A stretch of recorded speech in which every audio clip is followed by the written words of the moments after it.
J'en viens à la franc-maçonnerie au Québec, sur lequel j'ai eu par un ami quelques éléments qui sont évidemment un peu sommaires. Voici les points que je compte traiter très rapidement. Structure et effectif, les relais de la franc-maçonnerie, comme le MLQ, comme le club Condorcet, comme le club Jacques Cartier.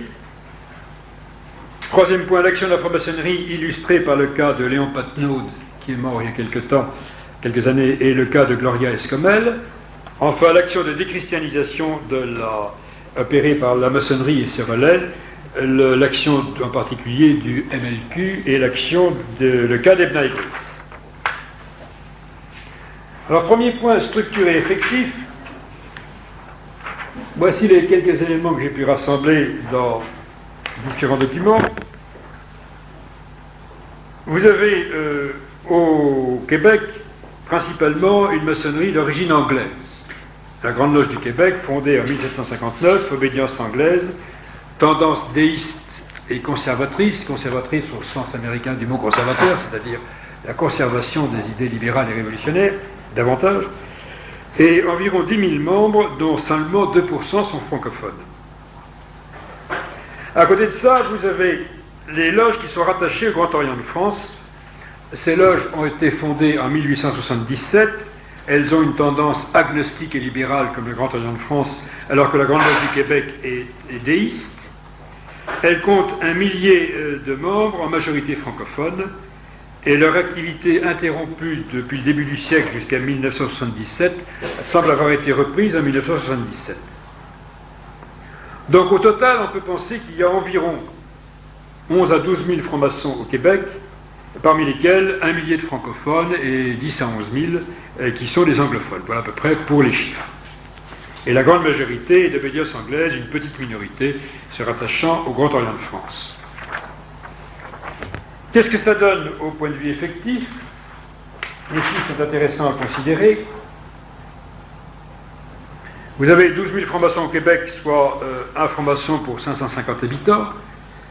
Vous avez grosso modo 80 000 francs-maçons en France, soit un franc-maçon pour 690 habitants. Donc on peut dire que toute proportion gardée, il y a un petit peu plus de francs-maçons au Québec et qu'en France à population égale, mais il y en a beaucoup, beaucoup moins qu'aux États-Unis, puisqu'aux États-Unis, il y aurait une proportion 7 ou 8 fois plus élevée que celle que nous trouvons soit au Québec, soit en France. On vérifie là ce que je disais tout à l'heure, c'est que dans les pays latins à majorité catholique, les francs-maçons sont en général beaucoup, beaucoup moins nombreux que dans les pays protestants, et ceci s'explique du fait que, primo, la franc-maçonnerie est née dans ce pays protestant qui était l'Angleterre de 1717, et deuxièmement, dans les pays protestants, je n'ai pas eu le temps d'en parler, la franc-maçonnerie ne rencontre pas d'obstacles, alors que dans les pays catholiques, l'Église catholique d'une part et beaucoup de gouvernements catholiques d'autre part ont mis le maximum de bâtons dans les roues à la franc-maçonnerie tant qu'ils l'ont pu. À côté de ça, vous avez d'autres obédiences américaines, moins connues. J'avais trouvé il y a quelques années dans un journal cette photo qui m'avait été donnée, qui m'avait paru assez intéressante, sur le Karnak Temple, avec un personnage canadien, Gilles Dubé, et qui fait partie des adorateurs du temple de Karnak. C'est une obédience maçonnique dont, autant que je sache, le siège principal se trouve aux États-Unis, mais il s'agit là de petits groupes qui sont minoritaires dans l'ensemble des 12 000 francs-maçons canadiens. Voilà pour la structure et pour les effectifs. Deuxième point, les relais. Je vous ai dit que les relais de la franc-maçonnerie sont très importants parce que la franc-maçonnerie souhaite que ne soient pas trop facilement découverts ses objectifs. Elle a donc besoin de relais pour transmettre dans le grand public les projets de société, les idées, les consignes, les idées directrices qu'elle élabore. Un des premiers relais de la franc-maçonnerie est visiblement le MLQ, Mouvement laïque québécois. J'ai eu, un ami m'a passé une collection de revues du MLQ, et j'ai repris, on voit assez fréquemment, dans le bulletin laïcité du Mouvement laïque québécois, on voit assez facilement une réclame, qui est celle qui est à la partie haute du tableau, réclame disant « Compliment d'une loge maçonnique mixte et laïque de Montréal au Mouvement laïque québécois ». Et vous avez visiblement cette loge maçonnique mixte et laïque de Montréal avec le compas et le cimeterre et les 3 points qui sont des symboles maçonniques bien connus. Autre relais de la franc-maçonnerie au Québec, le cercle Condorcet. Voilà ce qu'on lisait dans une revue du MLQ, la revue Laïcité, texte au tableau. Le Conseil national du mouvement laïque québécois a décidé à sa réunion du 5 septembre 1988 d'encourager la fondation d'un cercle Condorcet à Montréal. Le premier cercle Condorcet fut fondé à Paris en 1987 sous l'inspiration de la Ligue française de l'enseignement. Le cercle Condorcet de Montréal sera un lieu organisé pour débattre et pour produire des idées, des thèses, des propositions qui seront ensuite diffusées, confrontées et soumises à l'opinion publique. Fin de la citation de la revue Laïcité, du journal Laïcité. Donc vous voyez là comment s'engendrent ces relais. Le MLQ est visiblement un relais de la franc-maçonnerie québécoise, et le MLQ lui-même donne naissance à un cercle Condorcet qui est un relais de relais, si vous voulez. Et le cercle Condorcet est en liaison directe avec le cercle Condorcet de Paris, et qui a été fondé par la Ligue française de l'enseignement, la Ligue française de l'enseignement étant un des relais du Grand Orient de France. Donc tout ça se tient, et vous avez là des relais en cascade, MLQ et cercle Condorcet. Autre relais de la franc-maçonnerie, voilà, d'après le Devoir de Montréal du 17 juin 1987, je lui laisse la responsabilité de ses affirmations, celui qui dit du cercle Jacques Cartier. Je cite le Devoir. En 1926, à Ottawa, un groupe de fonctionnaires fédéraux fondait une société discrète, l'Ordre des commandeurs de Jacques Cartier. Le secrétaire fondateur était un Canadien français franc-maçon. Le but était de promouvoir et de favoriser la venue de Canadiens français dans le gouvernement et le service civil. Ayant personnellement joué un rôle durant 15 années, de 1944 à 1959, au sein de cette franc-maçonnerie catholique et canadienne-française, Raymond Laliberté a reconnu son rôle, son importance et son influence. Il a fait d'ailleurs, je crois, un livre à ce sujet. Autrement dit, c'est pas moi, c'est le Devoir qui considère que l'ordre des commandeurs de Jacques Cartier est considéré par le journal Le Devoir comme étant une franc-maçonnerie catholique et canadienne-française.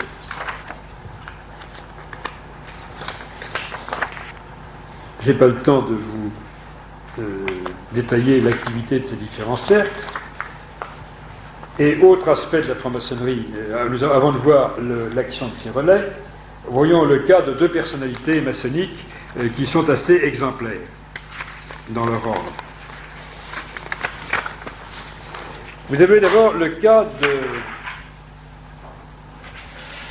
de J.Z. Patnaud. Et voici comment il est présenté dans les revues dont j'ai eu la disposition.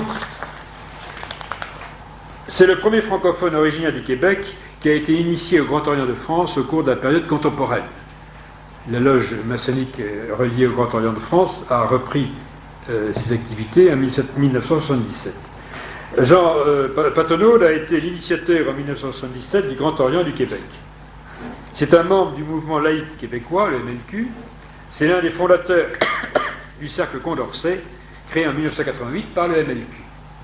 Vous voyez donc dans ces nouvelles de presse qui sont données dans différents journaux, en particulier dans la presse du 4 août 1989 et dans le journal Le Devoir du 17 juin 1987 et dans les fichiers centrales des entreprises, on voit qu'il y a une liaison étroite par la personne même de J.Z. Patnaud entre la franc-maçonnerie du Grand Orient française, la franc-maçonnerie du Grand Orient québécoise, le mouvement laïque québécois, MLQ, relais de ce Grand Orient, et le cercle Condorcet, relais du MLQ, et dont l'un des fondateurs a été le franc-maçon Patnaud. Tout ça, c'est tout à fait cohérent, c'est tout à fait concerté. Deuxième cas exemplaire de personnalité maçonnique, le cas de Gloria Escomel. Donc, voilà ce que je disais sur Patnaud, lien entre la franc-maçonnerie et les relais que sont le MLQ et le cercle Condorcet, et par ailleurs lien entre la franc-maçonnerie québécoise du Grand Orient et la franc-maçonnerie française du Grand Orient, puisque le fondateur du Grand Orient de Québec était membre du Grand Orient français. Le cas de Gloria Escomel, un deuxième cas également exemplaire. Elle a incontestablement des affinités avec la franc-maçonnerie, puisqu'elle donne des conférences intitulées « Qui sont les francs-maçons ?» Elle a donné une conférence intitulée « Qui sont les francs-maçons ?» organisée le 30 novembre 1993 par l'ordre maçonnique mixte Le Droit Humain. Il faut voir cette personnalité assez riche et assez complexe de Gloria Escomel. Elle se présente comme une militante lesbienne. Elle est membre du comité d'action politique de la table de concertation des gays et lesbiens du Grand Montréal. Des gays et lesbiennes du Grand Montréal. Elle est ensuite administrateur de la LICRA, Ligue internationale contre le racisme et l'antisémitisme, qui est un organisme juif extrêmement actif en France et qui doit avoir des antennes au Québec. Donc, à travers la personne même de Gloria Escomel, à travers les facettes multiples de cette personnalité, on voit les liens entre la franc-maçonnerie, ce relais de la franc-maçonnerie qu'est la LICRA, et en même temps l'influence, les liens avec ces milieux LICRA et franc-maçonnerie, des réseaux homosexuels dont vous connaissez la puissance politique, et en particulier puisque Madame Gloria Escomel fait partie de la table de concertation des gays et lesbiennes du Grand Montréal. Ceux d'entre vous qui s'intéresseraient à ce sujet très particulier qui est la puissance politique des réseaux homosexuels, vous avez sur le cas des États-Unis un livre absolument passionnant qui s'appelle The Homosexual Network, le réseau homosexuel, qui a été fait par un prêtre d'origine cubaine et qui est vraiment une analyse extrêmement fouillée de la puissance politique de ces réseaux telle qu'elle existait dans les années 1985. Mais il est bien évident que de 1985 à nos jours, en l'espace de 10 ans, cette puissance, évidemment, s'est considérablement développée, et je pense que Gloria Escomel en est un des représentants.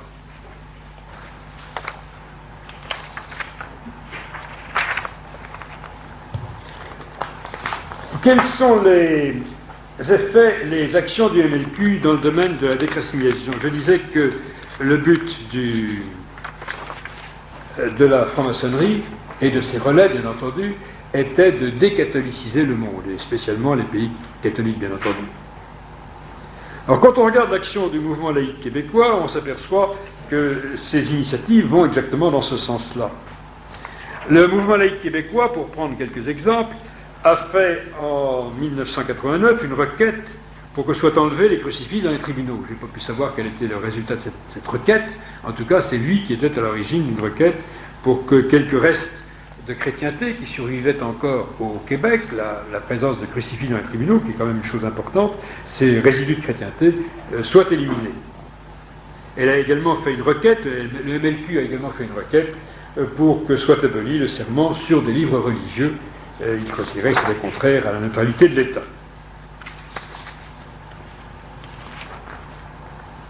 Autre organisation maçonnique qui joue un rôle important dans le cadre de la déchristianisation, c'est le cas des B'nai B'rith. En parlant des B'nai B'rith aux États-Unis, j'ai montré que, contrairement à ce que disent les gens des B'nai B'rith, il s'agit bien d'une loge maçonnique, une structure maçonnique. Quelle est son action aux États-Unis? Au Canada, en voici quelques exemples. Voici un extrait de l'article Le Suburban, qui est un journal de ou d'Ottawa ou de Montréal, je ne sais pas de quel est.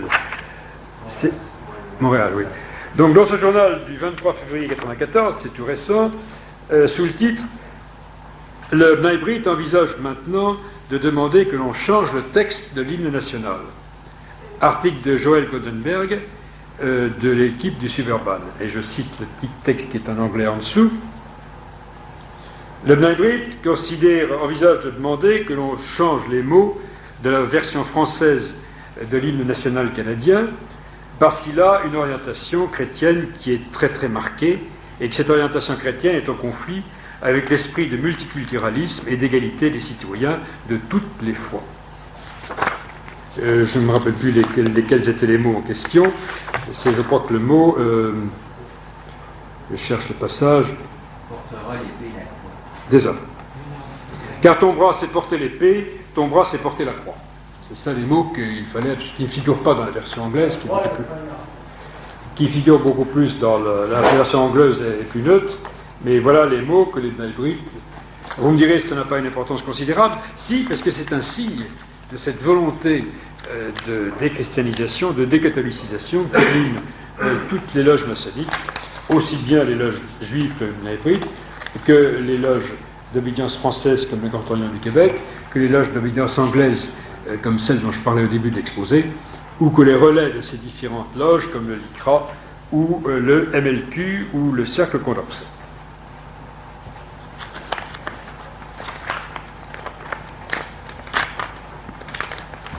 Voilà ce que j'ai pu trouver comme élément d'information sur le Québec. Ce n'est pas considérable, mais ça vous donne quand même une idée de cette action concertée que l'on retrouve dans tous les pays et qui est systématiquement la même, que ce soit en France, que ce soit en Italie, que ce soit en Espagne ou que ce soit aux États-Unis ou au Québec. Je termine et on passera ensuite aux questions en disant quelques mots sur ce qu'on peut envisager de faire contre la franc-maçonnerie.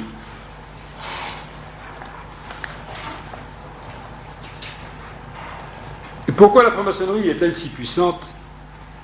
Parce que, si voilà la remarque de Saint-Pédis qu'il faut inlassablement répéter, de nos jours, la force principale des mauvais, c'est la lâcheté et la faiblesse des bons. Et tout le nerf du règne de Satan réside dans la mollesse des chrétiens. Remarque tout à fait fondamentale de Saint-Pédis, mais vous retrouvez formulée différemment la même remarque sous la plume de Mélanie Calvat, la grande bergère qui a vu l'apparition de la Salette en 1846. C'est la mollesse des chrétiens qui explique cette puissance de la franc-maçonnerie qui nous persécute. Mollesse des chrétiens dans la prière, mollesse dans l'étude, mollesse dans l'action. Et reprenons ces 3 points. Il y a d'abord le recours à la prière contre cette force qui est fondamentalement anticatholique. L'Évangile nous l'apprend, certains domaines, certains démons ne se chassent que par le jeûne et la prière. D'où l'importance de la prière pour lutter contre un organisme qui incarne sur terre le non serviam, le je ne servirai pas de Lucifer. Et quelle prière plus particulièrement? Dans son encyclique Humanum Genus, le pape Léon XIII le précise, je cite Léon XIII, qu'il dit qu'il faut prier, demander à la Vierge Marie, Mère de Dieu, de se faire notre auxiliaire, victorieuse de Satan dès le premier instant de sa conception, dit Léon XIII, qu'elle déploie sa puissance contre les sectes réprouvées. Appelons notre aide le prince des milices Céleste Saint-Michel, qui a précipité dans les enfers les anges révoltés, Saint Joseph, l'époux de la Vierge Marie, le tutélaire patron de l'Église catholique, et enfin les apôtres Saint-Pierre et Saint-Paul. Voilà quelques-unes des prières que demandait Léon XIII. Et n'oublions pas, c'était un objectif de prière très cher au grand saint Saint Maximilien Kolb, qui a passé une partie de sa vie à lutter contre les francs-maçons, qui avait fondé d'ailleurs une société à cette fin. N'oublions pas de prier pour la conversion des francs-maçons. Saint Maximilien Kolb attachait une très grande importance à cette intention de prier. Rappelez-vous, par exemple, c'est tout à fait typique dans l'histoire de l'Église, que nous racontent les Actes des Apôtres. On peut penser que, du moins les pères de l'Église ont pensé que si Saint Paul s'est converti, si Saint Paul, gigantesque persécuteur des chrétiens, est devenu l'apôtre des gentils, eh bien on peut penser que c'est en bonne partie aux prières de Saint Étienne, au moment où il était lapidé. Et vous savez que quand Saint Étienne était lapidé, Saint Paul était jeune et gardait les habits de gens qui lapidaient Saint Étienne. Et bien Saint Étienne a prié pour lui. Et bien le résultat de cette prière, c'est qu'au lieu d'avoir un persécuteur épouvantable, nous avons le plus grand apôtre, le grand apôtre Saint Paul, qui a été l'apôtre des gentils. Je pense que si nous avions davantage comme intention de prier à la conversion des francs-maçons, ça pourrait avoir des effets, peut-être pas aussi spectaculaires, mais en tout cas quelque peu analogues.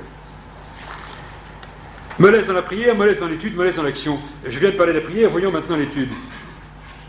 On ne peut pas combattre un adversaire qu'on ne connaît pas. Alors la franc-maçonnerie est facile à connaître, encore faut-il prendre la peine de l'étudier.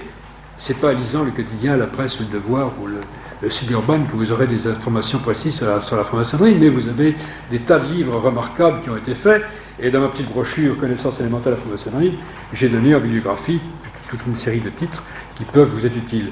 Mais si vous n'avez pas le temps d'étudier des ouvrages de 100, 200, 400 pages, lisez au moins cette brochure dans laquelle j'ai essayé de rassembler, j'allais dire, les connaissances d'hommes du monde qu'on a besoin d'avoir sur cette force qui quadrille nos pays et qui joue un rôle anticatholique fondamental. Donc, il est absolument fondamental de faire un effort pour connaître le fonctionnement de la franc-maçonnerie, connaître son idéologie, connaître son occultisme, connaître ses méthodes, savoir comment elle pénètre la société et comment elle fait adapter ses méthodes de liberté, égalité, fraternité dans des groupes catholiques qui n'ont rien à voir apparemment avec la franc-maçonnerie. Enfin, il faut contre cette franc-maçonnerie une contre-attaque qui soit intelligente. Dans une réflexion, le père de Clorivière et qui a été un jésuite qui a remarquablement analysé la Révolution de 89, qui est mort en 1817, si je ne me trompe pas, disait ceci: la Révolution était déjà préparée depuis longtemps par le libertinage des esprits et le libertinage des mœurs. Les brigands qui l'ont fait éclater n'auraient jamais réussi dans leur dessein s'ils n'avaient eu pour alliés les égoïstes et les peureux, et surtout les partisans à outrance des demi-mesures et de la conciliation. Donc vous voyez les trois facteurs que donne le père de Corrivière pour le succès des manœuvres maçonniques il y a 150 ans, et c'est la même chose aujourd'hui: libertinage des esprits, libertinage des mœurs, penchant excessif pour les demi-mesures et la conciliation. Trois facteurs qui ont contribué et contribuent toujours au succès de la Révolution. Que faut-il contre le libertinage des esprits, autrement dit contre le libéralisme intellectuel? Il faut une réaction intellectuelle, une formation doctrinale, une formation dogmatique qui soit sérieuse. L'intelligence est faite pour la vérité. Le libéralisme d'origine maçonnique dissout la notion même de vérité. Il y a là une réaction évidente qu'il faut faire et qui suppose un effort personnel de formation. Après le libertinage des esprits, le libertinage des mœurs. Il faut réagir contre ces mœurs païennes qui ont été introduites par les francs-maçons. Là, il y a eu des études très bien faites qui montrent à quel point toutes ces mœurs, toutes ces modes en particulier qui sont absolument infâmes, sont d'origine maçonnique, et qu'il y a une action maçonnique qui remonte aux années 1900, tout à fait cohérente dans ce domaine. C'est un membre de la Grande Loge de la Grande Vente italienne qui, en 1819, disait ceci: c'est en 1843, donc il y a plus de 150 ans, faites des cœurs vicieux et vous n'aurez plus de catholiques.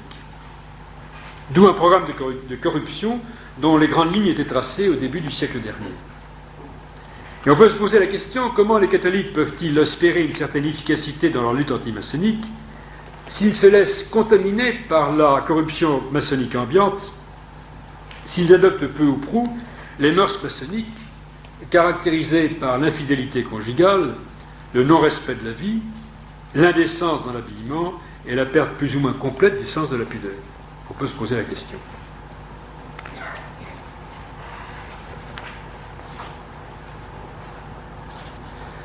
Enfin, dans cette lutte contre la franc-maçonnerie, il paraît essentiel de réagir par des organes d'éducation tendant à l'action qui soient adaptés au combat qu'on a amené. C'est ce que proposait l'écrivain Copain Bancely, qui a passé 7 ans dans les loges maçonniques et qui en est sorti. Il disait ceci: si la franc-maçonnerie est un organisme d'éducation tendant à l'action, à la lutte, à la guerre intellectuelle, c'est par la création d'organes analogues que nous avons chance de lutter contre elle. Fin de la citation. Comprenant ce que veut cet ancien maçon, il ne s'agit pas de copier les méthodes maçonniques, il ne s'agit pas de se laisser entraîner sur un terrain qui n'est pas le nôtre. Que fait la franc-maçonnerie? Elle se situe à l'avant-garde du combat des idées, elle propose des modèles de société et elle les fait passer sous forme de consensus. N'est-il pas urgent de la contrer sur ce terrain, d'opposer doctrine à doctrine, une doctrine de vérité à son idéologie fumeuse, et de ne plus encourir ces reproches que Jean Jaurès adressait aux députés catholiques en 1905 lors de la loi de séparation? Je n'ai pas le temps de vous lire le texte de Jean Jaurès, mais il leur reprochait de ne pas s'être opposé aux manœuvres maçonniques de la loi de séparation sur le plan des principes et d'avoir uniquement chicané sur des détails. Une école de préparation à l'action, une école de préparation à l'action idéologique au service du droit social catholique, c'est ce que requiert au premier chef la situation des pays catholiques d'Europe qui sont maçonnisés, et c'est un peu ce que nous essayons de faire dans notre groupe d'action familiale et scolaire.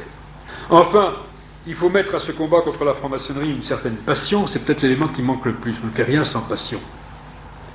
Comment expliquer que les francs-maçons, en assez grand nombre, fassent preuve d'un zèle persévérant au service d'une cause qui en définitive est sordide et repoussante, alors que la défense de notre patrimoine catholique, québécois ou français, de ces bases catholiques, la défense de toute une gamme de valeurs à laquelle nous tenons, de valeurs chrétiennes, semble laisser indifférente la grande majorité des catholiques? Serions-nous devenus ces tièdes, ces cœurs secs, et qui se sont laissés coloniser par une espèce de pourriture maçonnique, sans même paraître souffrir de cette colonisation? Tout le problème est là, retrouver la passion avec laquelle, comme le disait Thibon, il faut servir notre vieille voie chrétienne, vieille et éternelle, toujours nouvelle. Elle seule donne un sens à la vie, elle seule, parce qu'elle fait de la vie un chemin et de la mort une porte. Fin de la citation de Thibon. Voilà, je vous ai donné donc quelques éléments. Achetez quelques brochures pour ne pas partir les mains vides de cette réunion, gardez une trace écrite de ce qui a été dit, et étudier en profondeur les principes maçonniques. Une fois qu'on a compris les principes, on voit tout de suite les applications et on peut tirer parti des informations que donne la presse quotidienne sur telle ou telle activité maçonnique. Est-ce qu'il y a des questions à poser? Alors, sur les trois exposés, le rappel général de la franc-maçonnerie, la franc-maçonnerie aux États-Unis et la franc-maçonnerie au Québec. Il y a une influence maçonnique au sein même de l'Église à Rome. Si vous voulez, le propre de la franc-maçonnerie, c'est de jouer sur tous les tableaux. Je n'ai pas eu le temps d'analyser les méthodes maçonniques, mais en politique, quand on fait l'exposé complet sur la franc-maçonnerie, on essaye de montrer, ce qui est certain, c'est que la franc-maçonnerie, systématiquement, joue tous les éventails politiques. Et en France, elle a toujours eu des représentants dans tous les partis politiques qui vont du communisme jusqu'à la droite. Les communistes, pendant un temps, ont été interdits, le Parti communiste a interdit à ses membres de faire partie de la franc-maçonnerie, et cette interdiction a été levée en 1944. Donc, comme il joue la pénétration dans tous les milieux politiques, on peut penser qu'il n'y a aucune raison qu'il n'essaye pas, par tous les moyens possibles et imaginables, de pénétrer cette structure tellement puissante qu'ils veulent démolir, qu'est l'Église catholique. Donc, depuis que la franc-maçonnerie existe, elle a fait des efforts pour pénétrer dans l'Église. Et depuis que la franc-maçonnerie existe, vous avez eu des hommes d'Église qui ont été francs-maçons. On le sait plus ou moins bien, mais il y a eu des cas assez typiques. On a beaucoup de raisons de penser, par exemple, que le cardinal Rampolla, qui était secrétaire d'État du pape Léon XIII, appartenait à une loge maçonnique. On sait que Monseigneur Annibal Bugnini, par exemple, qui a été longtemps le patron de la réforme liturgique, et qui du jour au lendemain a été démis de ses fonctions et expédié prononce en Iran, il a reconnu que, il a toujours affirmé qu'il n'était pas franc-maçon, mais il a reconnu que s'il avait été expédié comme prononce en Iran et vidé de ses fonctions du jour au lendemain, c'est parce qu'il a des accusations de maçonnerie, d'appartenance à la maçonnerie, avaient été déposées sur le bureau du pape. Donc il y a certainement des francs-maçons dans la curie, il y a certainement des francs-maçons dans le personnel de l'Église, parmi les prélats et les prêtres. C'est une chose normale. La franc-maçonnerie est faite pour pénétrer des milieux, elle pénètre l'Église comme elle pénètre les autres milieux. Alors quels sont-ils? En général, on ne le sait pas et on le sait mal, et ça n'a pas d'ailleurs une extrême importance, parce que ce qui importe de détecter beaucoup plus que l'appartenance d'une personne à la maçonnerie, c'est l'adhésion d'une personne à l'idéologie maçonnique, et surtout l'adhésion d'une personne à l'idéologie libérale. Alors, pour savoir qui fait partie de la franc-maçonnerie à l'Église, je vous dis, c'est très difficile de le savoir, parce que autant il est facile de repérer l'action maçonnique, autant il est facile de repérer l'idéologie maçonnique, autant il est difficile de savoir si Pierre-Paul Joulot-Jacques est effectivement membre de la loge maçonnique. On ne peut le savoir que s'il l'affirme lui-même, ou si on trouve des documents qui sont convaincants. Alors, de temps en temps, on voit dans les revues catholiques des listes de prélats francs-maçons.